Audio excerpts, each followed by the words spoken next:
So, you've made your choice of starting deck, and like an AO3 author with a humiliation kink, you chose Kaiba and his blue-eyed bitch dragon. But the default deck comes with a bunch of trash, like this shit-ass clown and Poseidon's bastard incest child. How do you make an actually viable Blue Eyes deck? It's actually really easy. Even I can do it. That means you can do it too. The Blue Eyes family of cards is all about getting out bigger, beefier, more fucked up and mutated versions of the default Blue Eyes White Dragon that have come out over the years. A bunch are fusion monsters, a couple are ritual cards, and there's a bunch of plain old effect monsters, like Dragon Spirit of White and Blue Eyes Jet Dragon. There's also lower level fodder that's all designed around getting Blue Eyes in your hand, getting him on the field, or using him as fuel for those big beefy mutants. Generally speaking, which one of those evolved Blue Eyes Ace cards you're aiming for will determine what the rest of your deck is composed of, because their different means of being summoned will determine what will best support them. Now, it's important to note that the presence of highly expensive SR and UR cards can seem intimidating, but when you first start out, you'll be bombarded with gems to spend, and will get plenty of materials from burning unwanted cards. Just be sure of what you want and spend them well. Now, for our purposes, let's focus on Blue Eyes Chaos Max, as it'll be easier to get it off the ground and get you dueling with fewer needed cards. This is a ritual monster with 4k attack, 0 defense, it cannot be destroyed or targeted by effects, and not only inflicts piercing damage on defense position monsters, but deals double damage to defense monsters. It's a very powerful beat stick that can only be removed from the field a few ways and can dish out big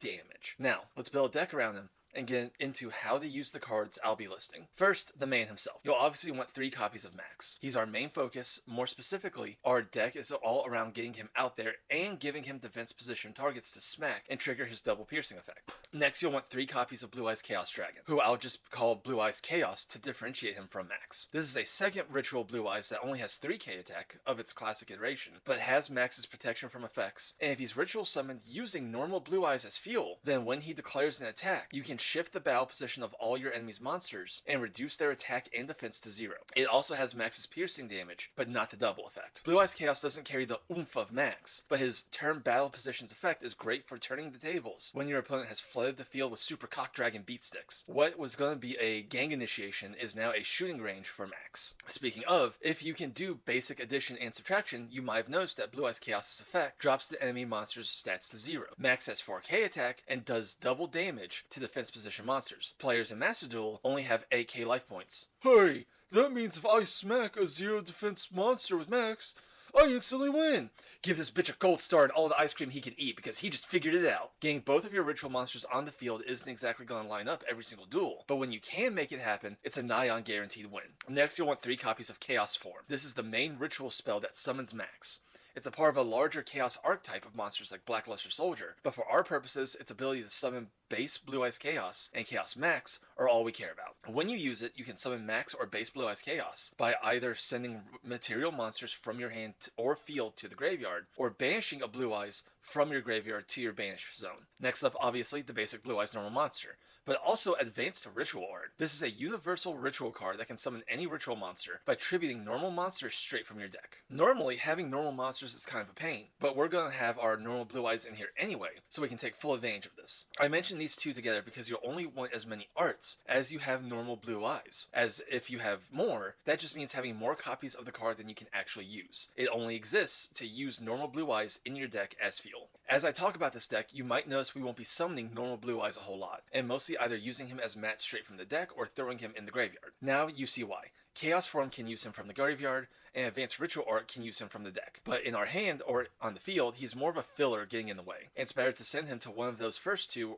for something better. So we're going to have a few cards that either discard or return cards to deck for this purpose. This is why. To put normal Blue Eyes where we want him, if we unfortunately draw him. Of note, normal Blue Eyes is only important to Blue Eyes Chaos. Max doesn't give a fuck about what fuel you use for him, to the point you can probably work him into other non-Blue Eyes ritual decks and work fine. Blue Eyes Chaos can be summoned by any mats that match his level, but his battle position turning effect only activates if he was summoned using normal Blue Eyes as fuel. So, take note of that. Don't fight to use normal Blue Eyes for Max, save him for Blue Eyes Chaos if you can. Next up, Bingo Machine Go. This is a Blue Eyes centric spell that lets you choose 3 Blue Eyes related cards from your deck, and your opponent picks one without seeing what it is to add to your hand. It's just a free search of your most important monsters and spells. Next, Melody of Awakening Dragon. This spell lets you discard a card and draw 2 dragons whose stats fall within certain limits. All of the ace cards I've mentioned so far meet those requirements straight from your deck. Again, free searching. Lastly, we'll want a card called Manju of the Thousand Hands. When this little guy is thrown down, you get to add a ritual monster or spell from your deck to your hand. Again, free search. It's also a 4-star monster, which lines up very well with our 8-star ritual monsters, and other monsters we'll be using for material. Now, this is the core of our deck. These are the cards that pretty much anyone will agree are critical to a max deck. But assuming you have 3 of each, this only comes up to 24 cards, and we need 40 to make a deck. What else should we put in there? Well, this is where a personal touch comes into play. Different players will put different cards in here depending on what they want. So what I recommend next is more what I like to use in my max deck, but not necessarily what most people would or what you would personally like, or what would be considered fully optimized if you wanted to be like super god king of games and be the best at Master Duel. So for this list, first off, Shining Pisophilia. The fuck?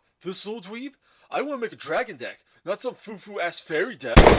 Okay, listen, this thing is a fucking beast and I love it. Here's why. Shining is a 4-star fairy with 700 attack, 2000 defense. It can't be destroyed by battle, and when it fights, a token gets placed on it. At the same time, you can trigger its effect, getting better with every token on it. The effect escalates every battle with Shining, letting you place a monster on top of your deck, draw 1 card, add a monster straight from your deck to your hand, add any kind of card from your deck to your hand. Setting Shining face down is a great way to bait an attack that will do nothing for your opponent. You then get to set up your next draw to be whatever monster you want. For our purposes, Shining is like a discount Manju, another set of 3 4-star effect monsters that let you pluck a monster from your deck, just more roundabout and taking more time, in exchange for having a little shield to stop attacks on the field. Speaking of, Shining and Manju both being 4 stars, means they line up well as material for our 8-star ritual monsters. Next up, Flip Frozen. This little guy is a lot simpler. When he's sent to the graveyard in any way, all your opponent's attack position monsters get shifted to defense position. With all of our upcoming discard effects, this is a great way to shift your opponent's monsters to make targets for max. Next up, Swords of Revealing Light and Concealing Light respectively. One flips up face down monsters, the other flips down face up monsters, but both shift your opponent's monsters to defense, once again, to make targets for max. Next up, Hand Destruction. Discard 2 cards, draw 2 cards, real simple. Next, Dark Core.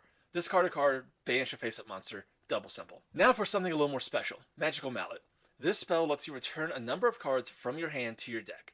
Then draw that number of cards back. It's mostly here to return normal blue eyes back to the deck so you can use advanced ritual art. Again, every normal blue eyes that's not in your deck is an ARA you can't use, but it's also here so that you can redo a bad draw. If your first hand is just nothing related to summoning max or even searching for those cards, well, here you go, try again. We can mitigate that point by just having as many cards as possible related to getting out max, but with 40 card minimum decks, this can only go so far, and this will help mitigate that further. And last but not least, Stall Material. These are cards that are all about just keeping your enemy from killing you and prolonging the duel so you can turn around a bad hand. Threatening Roar just flat out makes it so your opponent can't attack that turn, totally bypassing the vast majority of protections to individual monsters. Scrap Iron Scarecrow blocks a single attack, then sets itself back face down, letting you use it again on your opponent's next turn. Magic Cylinder turns an attack back on your opponent, negating an attack and inflicting that monster's attack stat in damage straight to their life points. Quaking Mirror Force is a unique Mirror Force trap that turns all your opponent's monsters face down, once again playing into max. And there you go! If you first picked up Blue Eyes, this is a nice solid deck that's easy to understand, easy to afford, and has a nice clear plan on how to win. Get max on the field, smack your opponent. The other cards are all about giving it chances to smack defense monsters. But what are its weaknesses? What should you watch out for?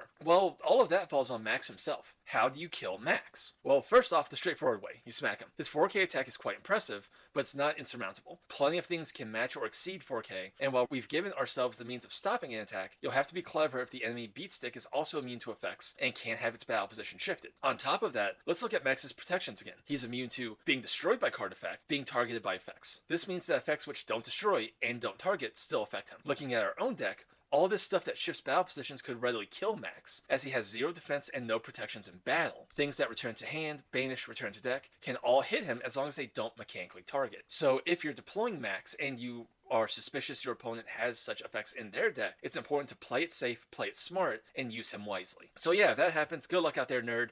Here's a solid little Blue Eyes deck to help you find your footing. Okay, bye!